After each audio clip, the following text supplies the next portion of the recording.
La série 2 Grand Coupé incarne la vision de BMW d'une petite berline sportive premium stylée. La F74 de deuxième génération affiche un design plus affûté, une conduite plus dynamique et un intérieur nettement plus sophistiqué. Comme auparavant, la dynamique de conduite ici n'est pas différente de celle d'une série 1. Mais comme pour cette compacte, elles ont récemment été améliorées à certains égards. Nous y reviendrons dans un instant.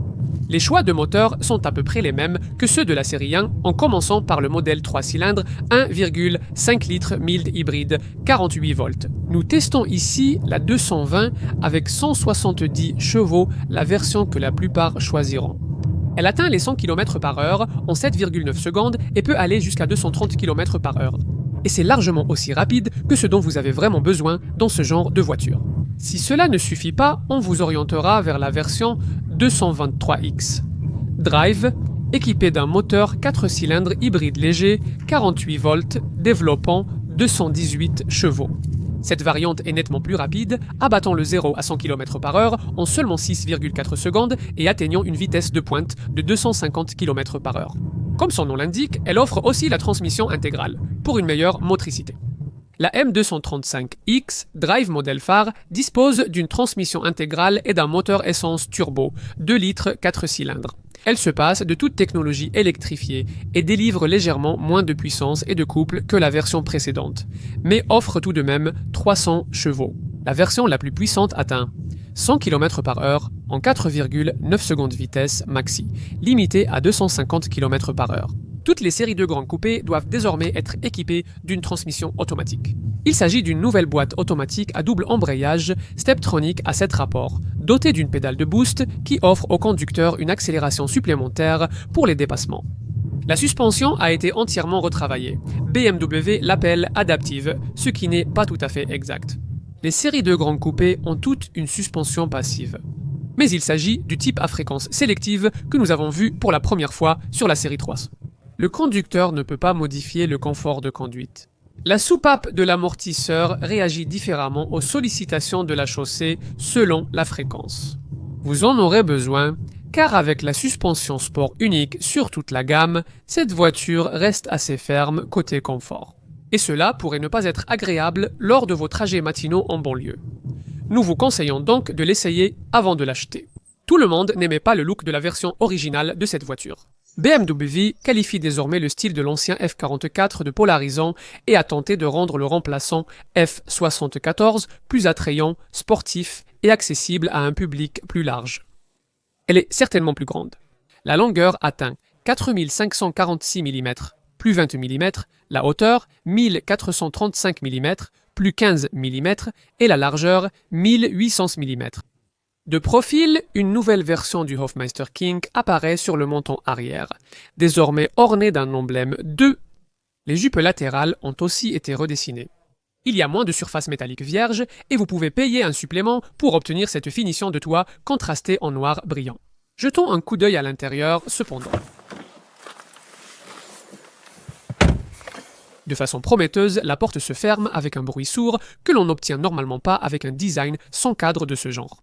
Mais regardez autour de vous et il devient vite évident que ces éléments de la série 1 sont vraiment beaucoup plus présents ici dans l'habitacle où les deux voitures partagent à peu près tout.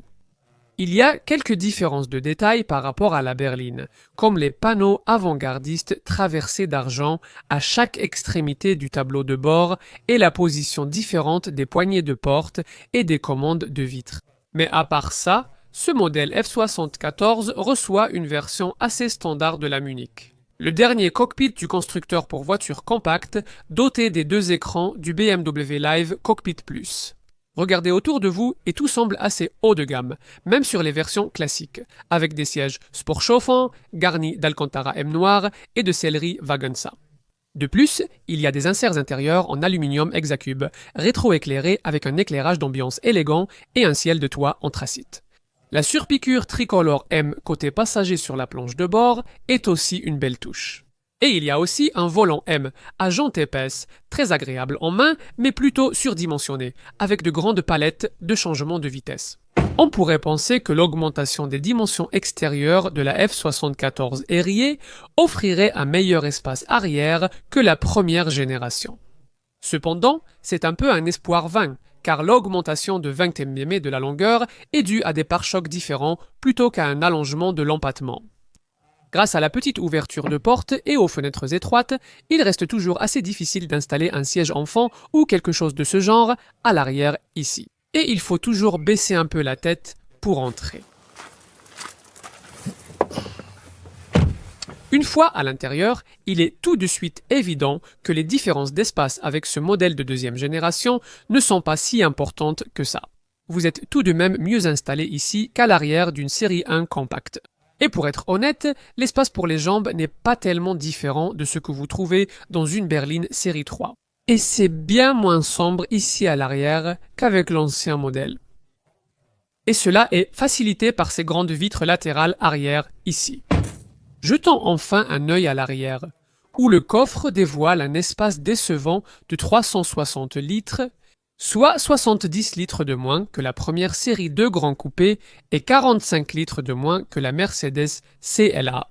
Maintenant, ce déficit est presque entièrement dû au système hybride léger qui se trouve sous le plancher du coffre sur cette version 220 et sa version intermédiaire 223. La version haut de gamme M235 n'a pas la technologie 1000 Hybrid Electric Vehicle et peut donc offrir jusqu'à 430 litres d'espace dans le coffre. C'est théoriquement 50 litres de plus que la M135H. Mais cette capacité serait moins utile dans la vie réelle à cause de l'ouverture de coffre étroite. BMW ne développe plus de moteurs à combustion, mais s'efforce d'améliorer l'efficacité de ses moteurs à carburant fossile existants.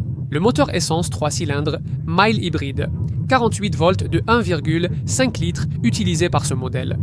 220 est de la dernière génération des moteurs modulaires du groupe BMW et il offre jusqu'à 5,35 litres au 100 km en cycle mixte et jusqu'à 120 grammes de dioxyde de carbone par kilomètre.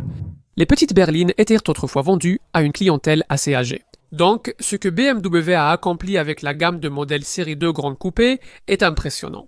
Cette voiture a l'âge moyen de clientèle le plus bas de toutes les BMW, une tendance que ce design de génération S74 au look plus affûté devrait encore encourager.